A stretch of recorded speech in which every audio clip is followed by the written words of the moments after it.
पीपी कंपनी टोळीवर धडक कारवाईची मागणी. हत्या, बलात्कार, फसवणूक, शस्त्रगुन्ह्यांनी दहशत निर्माण करणाऱ्या टोळीविरोधात मोक्का व हद्दपाराची मागणी. अहिल्यानगर शहरात पवन पवार उर्फ पीपी कंपनी व त्याच्या संघटित टोळीनं निर्माण केलेल्या दहशतीच्या पार्श्वभूमीवर या टोळीवर महाराष्ट्र संघटित गुन्हेगारी नियंत्रण अधिनियम अंतर्गत कठोर कारवाई करण्याची मागणी करण्यात आली आहे.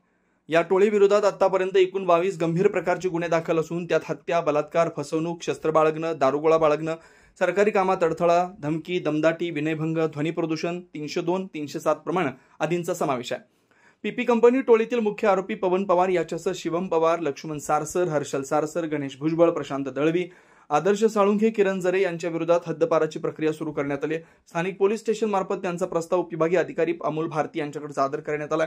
भारती यांनी लवकरच यावर निर्णय घेण्यात येईल असं आश्वासन दिलं. दरम्यान टोळीतील अन्य सदस्य आदित्य सकट, आयान शेख, अनिकेत साळुंखे, राहुल रोहकले, मयूर साठे, अमोल गोरे, सनी भुजबळ, चैतन्य निंदाने, यश पवार या गुन्हेगारी प्रवृत्तीच्या आरोपींवरही मोक्का अंतर्गत कारवाई करावी अशी मागणी उद्योजक जितेंद्र चव्हाण यांनी केली आहे.